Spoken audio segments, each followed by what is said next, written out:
تو تمام انبیاء کرام نے وہی سکھایا جو حضور پاک صلی اللہ علیہ وسلم نے سکھایا، تمام دین نے یہی سکھایا. تو یہ بات اور ہے کہ کیونکہ ہم مختلف دینوں سے بہت دور ہو چکے ہیں نا، تو ہم اپنی روحانیت سے دور ہو چکے ہیں، تو وہ والے ادیان بھی کیونکہ یہ دور ہی سیکولر ہے، دنیاوی ہے، اور تو اسی لیے ان سارے دین میں پرسکرپشنز تو میرے خیال میں ریگارڈنگ نیچر وہی ہوں گے، کیونکہ تعلق یہ عشق سے ہے، وہی خدا سے اور خدا کی مخلوق سے عشق کرنے کوئی دین، یعنی دین کا ایک اور طریقہ دیکھنے کا یہی ہے نا کہ آپ ایک اسپیشل اویئرنس سے زندگی گزارتے ہیں، جس میں آپ کی کوشش ہوتی ہے کہ your love for God manifest in all your actions, so you don't allow yourself to do زیادتی، کسی چیز کی زیادتی، آپ کسی کے ساتھ ظلم، ان کا حق نہیں چھینتے. تو یہ سارا نیچر سے تعلق ہے نا. How to be balanced with nature is not to take away the حق of each thing from it. بڑی صحیح بات ہے. اور میں نے آپ کی بات یہ ہے کہ ابھی بھی بالکل ٹھیک ہے کہ دیہاتی لوگوں کا جو قدرت کے ساتھ اور جانوروں کے ساتھ ایک تعلق ہے نا، ان کی جو فوک وزڈم ہے، وہ دیکھ کے تو کئی دفعہ ہمارے یہاں ایک لڑکا کام کر رہا تھا، وہ دیہات سے آیا تھا، تو ایک طرح سے عبرت سی ہوئی. اس نے کہا کہ یہ جو کتیا ہے اس کو میں کھانا نہیں دوں گا تو اس کی بددعا مجھے لگ جائے گی، اس کو میں تکلیف میں، یہ ہو ہی نہیں سکتا کہ اس کو تکلیف میں رکھوں. تو بڑا ایک ایگزسٹینشل سا بیلنس، اور جاندار کا جو حق ہے، جو آپ نے کہا تو وہ جہاں بھی انسان قدرت کے قریب رہتا ہے، وہ شاید اس میں وہ ہوتا ہے، ان تہذیبوں میں وہ آج تک ہماری تہذیب میں کا حصہ ہے. شہروں میں ایک بڑی عجیب سی بے حسی دیکھنے میں آتی ہے، نہ صرف انوائرمنٹ کے ساتھ مگر جانوروں کے ساتھ، بلکہ انسانوں کے ساتھ بھی لگتا ہے کہ وہ جیسے بہت ہی ایک عجیب اس دور کی ایک خاصیت ہے. خیر یہ بھی ایک الگ موضوع ہے کہ اس دور میں دلوں سے رحم شاید اٹھا دیا گیا ہے یا اٹھا دیا جائے گا، یہ آخرت کی نشانیوں میں سے آتا ہے حدیث میں. تو رضوان آپ کچھ اور ایڈ کرنا چاہیں گے، ورنہ پھر ہم اختتام کریں گے.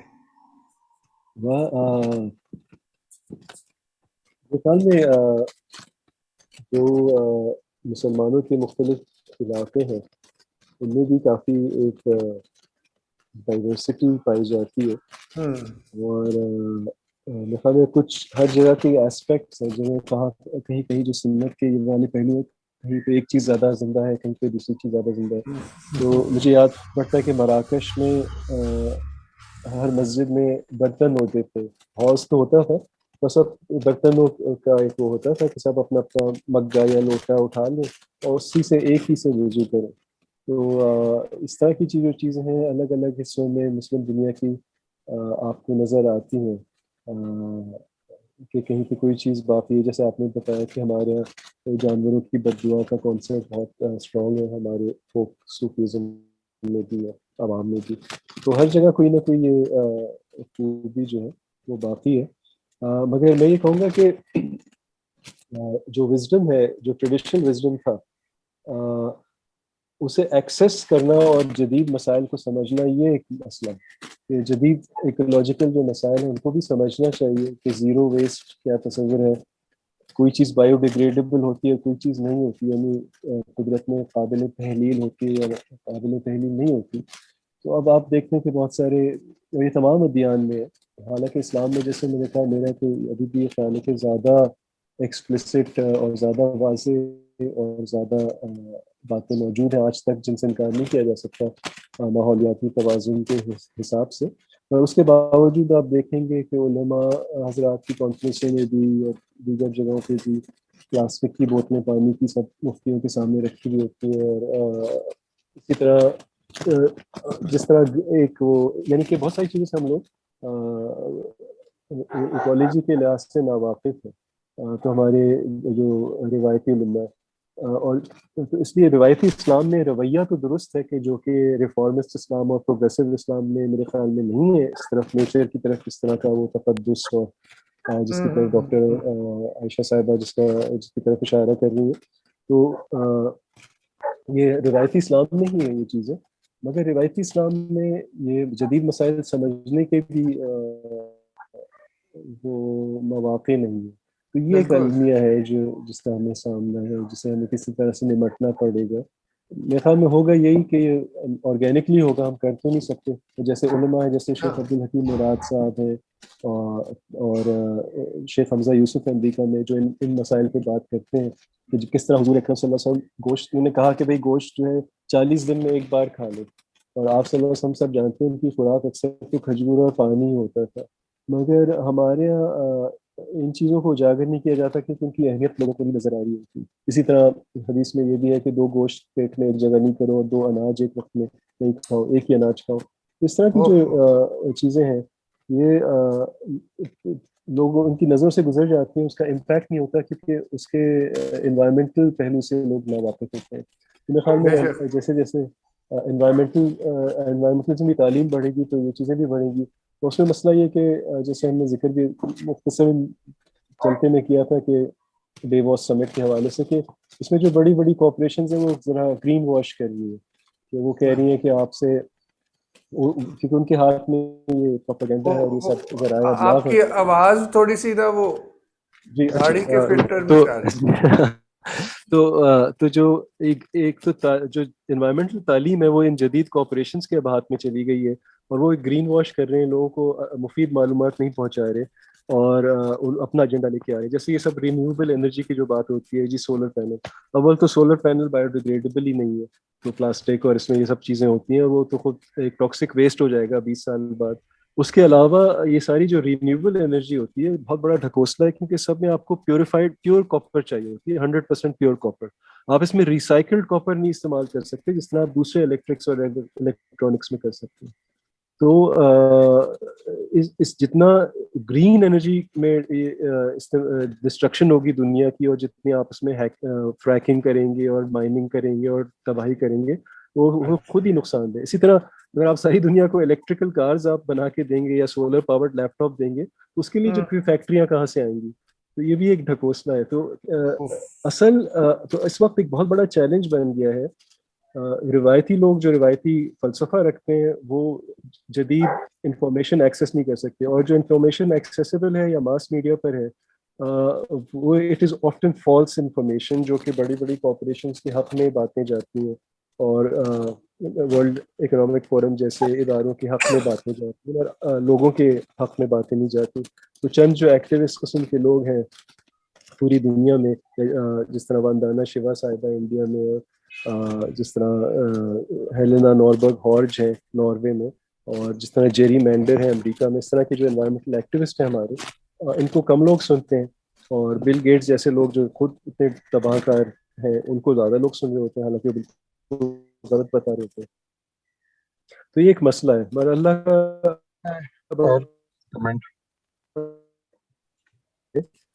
ان باتوں سے آگاہ کرتے ہیں. بہت ہی یہ اہم آپ نے بات کی. جی عباس صاحب. میں بس ایک کمنٹ میں لاسٹ کمنٹ کرنا چاہتا کہ ایکولوجیکل کرائسس کے کانٹیکس میں مطلب ٹریڈیشنل پوائنٹ آف ویو سے دیکھیں تو پھر تو اس کرائسس کا حل یہ ہے کہ مثال کے طور پہ اب جو ہمارا مینوفیکچرنگ سیکٹر ہے مثال کے طور پہ, اب وہ ڈیپینڈ کرتا ہے یہ را مٹیریل جو ہے جس کو انرتھ کیا جاتا ہے. اب ٹریڈیشنل پوائنٹ آف ویو سے تو یہ ایکٹیویٹی بھی صحیح نہیں ہے, اس کا بھی تعلق ایکولوجیکل کرائسس سے ہے. جو تیل نکالا جاتا ہے اس کو جو انرتھ کیا جا رہا ہے وہ بھی, اس سے بھی ایکولوجیکل کرائسس بڑھتا ہے. تو حل تو یہ ہے کہ ان سب چیزوں کو ختم کیا جائے, ورنہ میرے حساب سے اس کا حل کوئی نہیں ہے.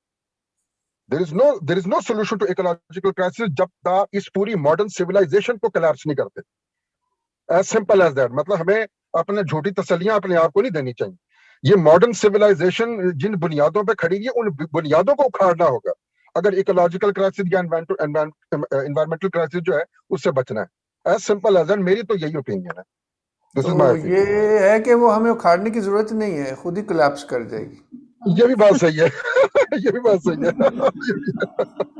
بالکل تو صحیح ہے. اس بات سے تھوڑا سا اگر ہم اس کا کنسٹرکٹیو نکالیں تو ہمیں اس صورتحال میں ہمیں کہاں ہونا چاہیے اور کیا کرنا چاہیے وہ بھی ذہن میں شاید ہونا چاہیے.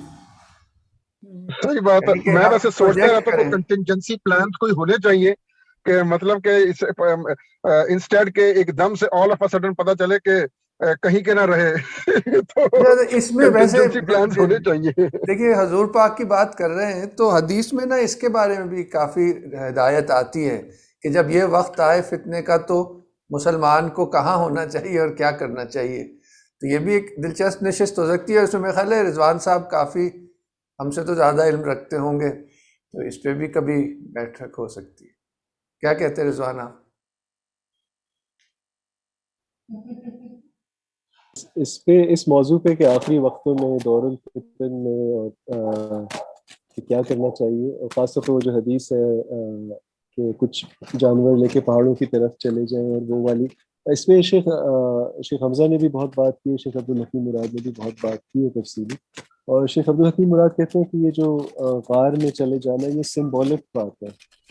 Basically you have to protect yourself and your families.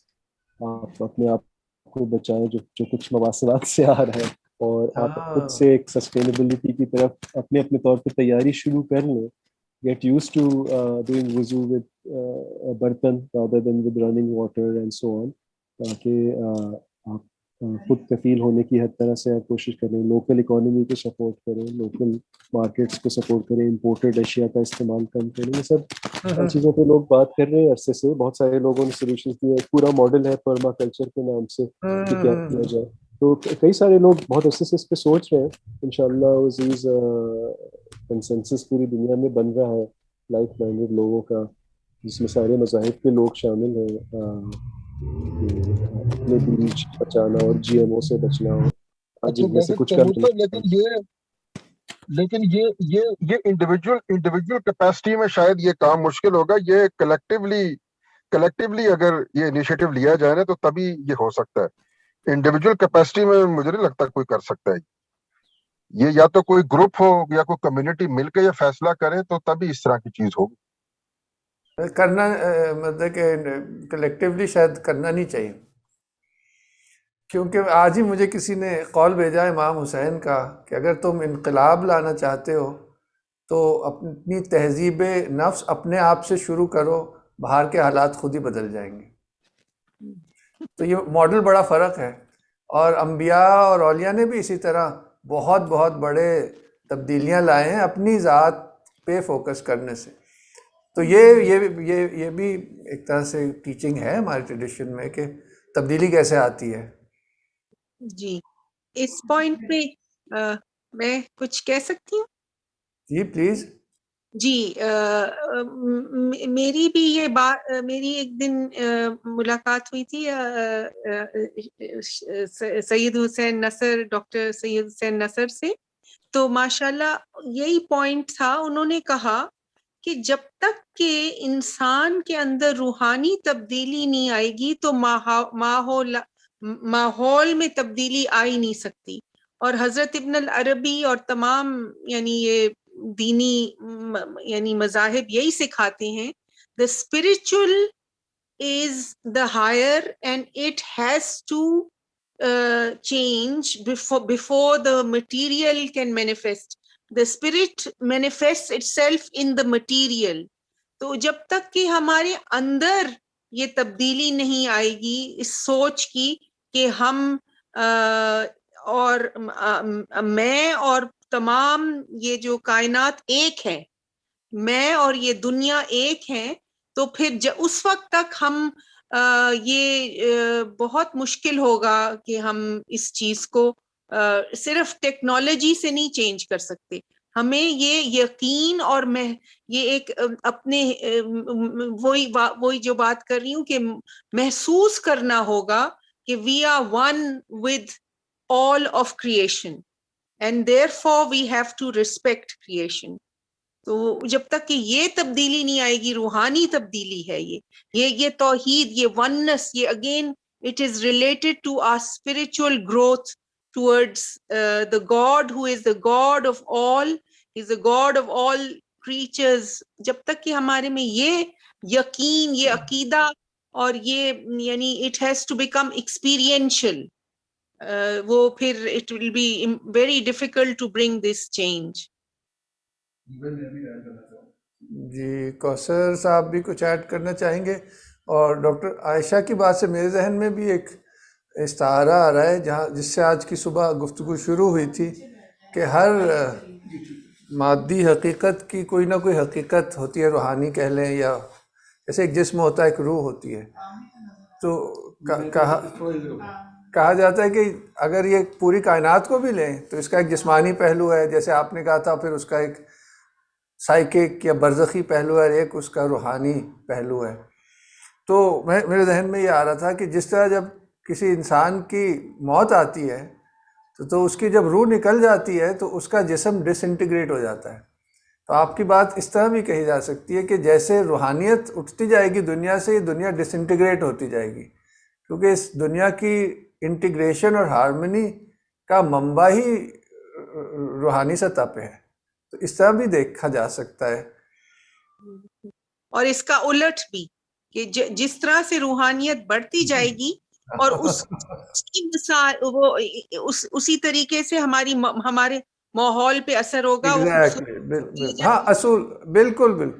اور ایک اور بہت خوبصورت پوائنٹ شیخ حسین سید حسین نصر نے بتایا کہ زمانہ فتنہ میں آپ کو یہ سوچنا چاہیے جیسے کہ اندر ایک روحانی پھول, it is forming like a bud, and slowly and surely when each one of us work in our inner souls and our inner spirit, that bud will start giving, opening its petals, and it is through this the spiraling opening of this flower that the new age of